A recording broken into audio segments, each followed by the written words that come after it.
লাল পাখি ও হলদে পাখি। এক বনে বাস করত এক লাল পাখি ও এক হলদে পাখি। লাল পাখি ছিল খুব সচেতন। লাল পাখি, শুনেছি এই বনে নাকি শকুন এসেছে যে পাখিদের ডিম খেয়ে ফেলে। এই শকুন নাকি ধীরে ধীরে আমাদের বনেই আসছে। হ্যাঁ হলদে পাখি, আমি এর ব্যাপারে শুনেছি। আমাদের খুব সতর্ক থাকতে হবে, না হলে আমাদের ডিমও ওই শকুন খেয়ে ফেলবে। আমি তো আজকে আমার ডিম কোথাও লুকিয়ে দেব, যেন ওই শকুন আমার ডিম খেতে না পারে। তুমিও কোথাও লুকিয়ে ফেলো হলদে পাখি। লাল পাখি, এত কষ্ট করে লাভ নেই।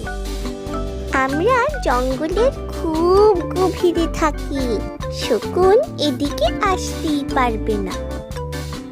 শুধু শুধু কষ্ট করে কোনো লাভ নেই।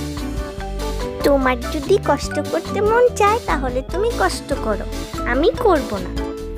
লাল পাখি তার ডিমগুলোকে নিয়ে একটি জায়গায় গেল। ও তার ডিমগুলোকে ঘাসের ঝোপের আড়ালে লুকিয়ে রাখলো, যেন শকুন সেগুলোকে দেখতে না পায়। তোমরা এখানেই থাকো, কাল তোমাদের নিয়ে যাব। কারণ শকুন এই বনের আশেপাশে ঘোরাঘুরি করছে, যে কোনো সময় তোমাদের খেয়ে ফেলতে পারে, তাই তোমাদেরকে লুকিয়ে যাই। এই বলে লাল পাখি সেখান থেকে চলে যায়। আরে হলদে পাখি কোথায় গেল? ও ডিমগুলোকে ফেলে। আমারও কি খুঁজতে হবে, না হলে শকুন এসে ওর ডিমগুলোকে খেয়ে ফেলবে। এই বলে লাল পাখি চলে গেল হলদে পাখিকে খুঁজতে।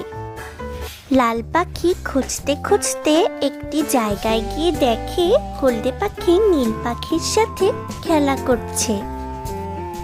হলদে পাখি, তুমি তোমার ডিমগুলোকে ফেলে এখানে খেলছো?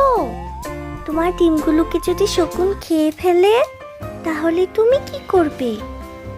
হলদে পাখি, আমি যাই, আমার কাজ আছে। নীল পাখি এই বলে সেখান থেকে চলে যায়। লাল পাখি ও হলদে পাখিও সেখান থেকে চলে যায়।